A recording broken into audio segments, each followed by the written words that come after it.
When my son got sick at school, I called my mom. She said, "I'm busy. Call someone who actually cares." My little boy waited in the school alone. I said nothing, just took care of my child. A week later, mom's world started collapsing. Call after call, panic in everyone. When my mother said call someone who actually cares, I swear I saw red. I was holding the phone in one hand and gripping the steering wheel with the other, and for a second I genuinely thought about turning the car around, driving straight to her house and slapping her across the face. That's how bad it was. That's how much it hit me. My son was sick. I had just gotten the call from the school nurse that Max had thrown up in the middle of lunch and was burning up with a fever. They tried to reach me first, but I was stuck in a meeting with my phone on silent. Then they called his dad and then my mom, the only 3 people on the emergency contact list. And I guess in that order only one of us showed up. I was already rushing to get to him, my heart pounding like crazy, worried sick, when I called my mother and asked why she didn't go. That was her answer. "I'm busy. Call someone who actually cares." She said it like she was ordering coffee. Like I was bothering her. I had to pull over because my hands were shaking and I didn't want to crash the car. Not from emotion, from fury. From disbelief. I didn't even respond. I just hung up. No point. What was I gonna say? That she was heartless? That she was a bad grandma? She knew it. She just didn't care. I got to the school 20 minutes later. Max was lying on a cot in the nurse's office, pale as paper, sweat on his forehead, his little hand clutching a tissue like it was something that could save him. When he saw me, he barely even smiled. He just said, "Mommy, I waited so long." I didn't cry. I didn't let him see anything but calm. I scooped him up, took him home, set him up on the couch with blankets, soup and cartoons, and stayed by his side all night. That fever didn't break until early the next morning. I didn't sleep a second. And while I sat there beside him, I thought about everything. About how they never showed up. Not when I was in labor. Not at Max's first birthday. Not when I broke my leg and needed help. Always too busy. Too tired. Too annoyed by me just existing.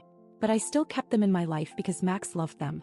Because he called them Nana and Papa and drew them pictures and saved them seats at school events they never attended. I kept giving them chances. But that day, that phone call, that was the end of it. What they didn't know, what they had never even noticed, was that I was the reason they had a roof over their heads. The reason their lights turned on, why their phones still worked, why there was food in their fridge every month. I'd been paying most of their bills for the last 5 years. Quietly. Out of guilt mostly. Out of hope too. Some pathetic piece of me thought maybe they'd finally wake up and care. That Thursday snapped the last thread. I didn't call them back. I didn't fight or explain. I just went into my online banking one by one and started removing accounts. Gas, water, electric, internet, phone. All gone. By the next week I started getting calls. At first just voicemails. Mom asking why her phone was cut off. Dad wondering why the electric company was leaving notices. Then the tone changed from confused to angry to something else entirely. Panic. But I didn't pick up. Because for once, they were finally going to feel what it was like to be left waiting. By the end of that week they were calling me nonstop. First Mom, then Dad. Then Mom again from a different number. I didn't answer a single one. Not because I was being petty, I just didn't care anymore. Something in me had shut off. The same way they'd been cold and indifferent for years, I finally reached that place too. Except I had reasons. They just had excuses. Max was getting better. Still pale, still not eating much, but no more fever. Every night I made him soup, rubbed Vicks on his chest, sat with him while he drifted off to sleep. And while he rested, I listened to voicemail after voicemail. At first they blamed the companies. Maybe there was a system error. Maybe the bank had messed something up. Then came the suspicion. Mom said, "I don't know what's going on, but if you did something with our bills, that's low, Linda. Even for you. Even for me." That was hilarious. By day 10 they had no electricity, no water, no working phone lines. The food in their fridge had gone bad. They had to drive to the library to send emails. They reached out to one of my cousins in Texas. She messaged me on Facebook asking if I'd heard from them. I just said they're fine and left it at that. I knew they'd run out of savings quick. They never had much, and what they did have they spent on scratch tickets, cigarettes, and junk off TV. I'd been covering most of the essentials for years. They had no idea how fragile their little house of cards really was. A few more days passed and then it happened. They tried to steal my car. I came out of the grocery store and saw my dad standing next to my car fiddling with the handle. Took me a second to realize who he even was. He looked wrecked. Like he hadn't slept or showered in days. When he saw me, he didn't even pretend to be surprised. He said they needed the car. Just for a while. Said it wasn't fair that I had everything and they had nothing. I told him to back away. He didn't. So I called the police. Right in front of him. Gave them his name, told them he was trying to break into my vehicle, and made sure he heard every word. He left before they arrived. But I filed the report anyway. Got the security footage from the store too. I knew he'd be back. And sure enough, 2 days later someone slashed my tires. Nothing stolen, nothing touched, just 4 deep knife marks across each one. I didn't see who did it. But I didn't need to. I bought cameras. Installed them that night. They wanted to play games? Fine. I knew how to win. Because I hadn't just stopped paying their bills. I had access to everything. Still had passwords to their bank, their emails, even Dad's social security login. I didn't steal anything. I didn't move a cent. I just watched. And waited. Because the next step was going to ruin them. 3 days after the tire slashing, I got a notification. My dad had applied for a payday loan. He listed his car as collateral, the same car that hadn't run in 2 years. He must have been desperate because the amount was barely enough to cover a single utility bill and the interest was brutal. I watched the deposit hit his account and 2 hours later a grocery store charge came through. Then a gas station. Then nothing. They blew through the money in a single day. That same week a letter came to my house addressed to my mom. She must have forgotten she used my address for some of her junk mail. It was from the IRS. A notice. She'd failed to report something from 2 years back. Some stimulus refund error or disability paperwork she fudged. Normally I would have warned her. She would have ignored it and I'd end up fixing it for her anyway. This time I didn't. I let it sit on the counter, unopened. Then I shredded it. They were drowning and I wasn't throwing a rope. Then came the job hunt. My aunt messaged me out of nowhere. Said she saw my parents at a strip mall, going door to door asking about cashier jobs. Mom in her oversized sunglasses, pretending she wasn't panicking. Dad limping on his bad knee trying to convince people he could lift. I knew exactly what they were doing. Looking for sympathy. Playing the "our daughter abandoned us" card. But no one was hiring. Not people their age. Not without experience. Not in this town. One night my mom left me a voicemail. She didn't even yell this time. She just said, "You made your point. Now fix it." I didn't respond. I was at home with Max doing a puzzle, watching a movie, just being a mom. A good one. The next morning they came by again. Unannounced. This time they stood in the yard. Didn't come up to the door. Just stood there hoping I'd see them through the window. I did. I closed the blinds. Later that night Max asked why Nana and Papa didn't come around anymore. I said they were taking a break. He asked if they were mad. I told him no, because I couldn't bear to tell him the truth. That they never loved him the way they were supposed to. That they resented him because he was mine. That they ignored his birthday, never came to his school plays, and wouldn't even pick him up when he was sick and crying. They were trying to break in that night. I heard the noise at 2 a.m. One of the security cameras flashed. Dad again. Alone this time. Trying the back window. Quiet. Careful. But not careful enough. I hit the alarm button and let the house light up like a stadium. He ran. I didn't call the police this time. I filed the report first thing in the morning, sent it directly to the detective who handled the car incident. Now it was official. Attempted vehicle theft and attempted break-in. A warrant was coming. That's when everything stopped. No more calls. No more visits. Just silence. Like they disappeared overnight. But I knew better. They were hiding. And they were plotting something. They always were. A week passed with nothing. No calls. No messages. No suspicious footsteps outside the house. I started to think maybe it was over. That they'd given up, finally gotten the message. Maybe they were too broke or too embarrassed to try again. I let myself breathe a little. Max was back in school by then and life had settled into something close to normal. I was finally sleeping. I even went out for coffee alone one morning, sat outside a cafe downtown, and for the first time in months didn't look over my shoulder. That's when the letter came. A manila envelope, no return address. Just my name, handwritten in shaky pen. Inside, 3 printed photos. The first was Max standing outside his school, backpack on, talking to a teacher. The second was my house, taken from across the street at night. The third, a close-up of me pushing a grocery cart, smiling at my phone. There was no note. No threat. Just those 3 images, like someone wanted me to know. We're watching. I didn't panic. I didn't scream. I walked to my front door, double-locked it, pulled the security footage from the last 48 hours, and then I called my lawyer. It wasn't just about revenge anymore. They were unstable. And they had nothing left to lose. 2 days later my bank account was frozen. I got a fraud alert, and when I called to confirm it wasn't me, the rep told me someone had tried to access the account with the wrong password repeatedly. Somehow they triggered a lockdown. I asked for details. She paused and said something I'll never forget. They answered your security question correctly. I had only ever shared that answer with one person, my mother. 15 years ago during college. I'd never changed it. Now it was all unraveling. I rushed to reset everything. Credit cards. Utilities. Even Max's school login. They were trying to squeeze me now, turn the pressure back on me. If I hadn't caught it in time, they could have drained everything. But here's where it got even worse. My dad got arrested. I didn't find out from the cops. I found out from Facebook. A neighbor shared an article.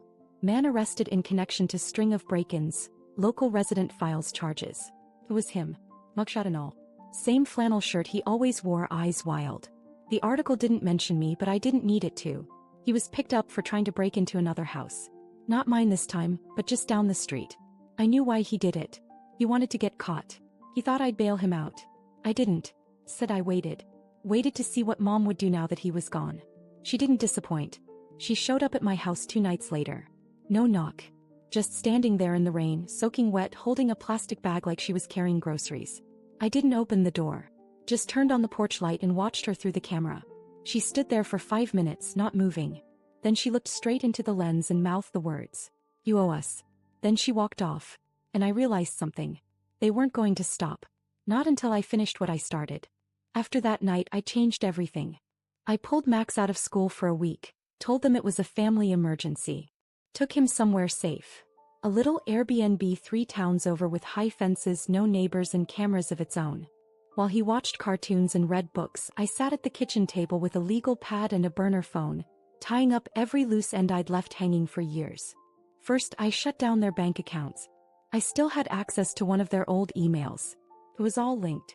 They hadn't noticed the password reset notification because I'd disabled 2-step a long time ago. Back when they asked me to make the internet stuff easier. Then I forwarded a record of every payment I'd ever made on their behalf to my lawyer. Rent, insurance, prescriptions, even groceries. I had years of receipts. I didn't want their apologies. I wanted proof. In case this ever went legal. And it was starting to feel like it might. On the 3rd night, Max asked me if we were ever going home. I told him soon. But first, I needed to deal with something. Back in town, my mom had started going around with a story. That I'd left her and my father homeless. That I'd stolen money from them, cut off their utilities out of spite, abandoned them when they needed me most. She cried at churches. Showed up at food pantries with photos of Max in her wallet like some grieving grandmother. People started whispering. One of my neighbors messaged me asking if it was true. If my parents were really sleeping in their car. I didn't answer. Instead, I sent the footage from the attempted break-in to the police. That same night, Mom tried something new. She reported me to Child Protective Services. Claimed Max was living in unsafe conditions. That I was mentally unstable, paranoid, neglecting him. Said she hadn't seen him in months and was deeply concerned for his well-being. They sent someone. A surprise visit 2 days after we got back from the Airbnb. The woman was polite. She looked around, saw the fridge full of food, the spotless kitchen, Max's drawings on the fridge. Max came out halfway through with a toy in his hand, asked if she wanted to see his Lego boat. She smiled and said she was sorry for the confusion. I wasn't, because now I had it all on file. She had crossed the line. A few days later, a detective called. Said my dad had cut a deal. He was trying to avoid more jail time by giving up his partner in the break-ins. But the story didn't add up. They found out he was protecting someone. I didn't say anything. I just gave them the footage of Mom on my porch mouthing "You owe us." Let them put it together. After that, everything went quiet. For a while. Until one evening about 6 weeks later, I was sitting with Max watching TV when the doorbell rang. I checked the camera expecting a package or a neighbor. It was my aunt. Not one of the ones who took my parents' side. The one who always stayed out of it. She was standing there with her hands in her jacket pockets, looking like she'd just finished crying. I opened the door. She didn't even ask to come in. He just said, "They want to talk to you." Asked why. She said, "Because they finally believe you're not the same girl they used to push around." And then she added something else. "Your son's the only reason they're still trying at all." That was the one thing I hadn't expected. And I wasn't sure how to feel about it. I didn't answer my aunt right away. I just stood there in the doorway while Max sat inside, building towers out of plastic bricks and humming to himself like nothing had ever happened. And maybe for him nothing really had. I'd protected him from most of it. But for me, the damage was layered. Years deep. My parents weren't just a problem. They were a blueprint of everything I didn't want to become. Later that night, when Max was brushing his teeth, he asked if Nana and Papa were ever coming back. I told him I didn't know. He looked at me for a second, then said quietly, You don't have to be mad forever. Caught me off guard. I didn't realize he'd been thinking about it that much. Maybe he'd noticed more than I wanted him to. Maybe kids always do. The next morning I agreed to meet them, but on my terms. Neutral place. Public. No surprises. I chose an empty church basement where they used to host community events. My aunt arranged it. I didn't dress up. I didn't wear makeup. I didn't bring Max. This wasn't a reunion. It was a final assessment. They were already sitting there when I walked in. Both of them thinner. Tired. Smaller than I remembered. My dad's hands were shaking. My mom looked like she'd aged 10 years. They didn't start with an apology. They started with excuses. How hard things had been. How they didn't know what they were saying that day on the phone. How they were under stress, worried about money, confused. How they felt I turned Max against them. I let them talk. When they were done, I said one thing. Max waited 3 hours at school for someone to care. That shut them up. I stood up to leave. I didn't owe them a scene or a breakdown. But as I turned to go, my mom said something that froze me in place. We don't deserve another chance, but he does. He was talking about Max. And for once, it wasn't manipulative. It wasn't a trap. Felt real. That night, I told Max I saw them. I didn't say what happened. Just that they asked about him. He asked if he could send them a picture he drew. A volcano with dinosaurs and the word family written across the bottom in big crooked letters. I scanned it. I emailed it. And I waited. The next day they replied. No questions. No drama. Just, thank you.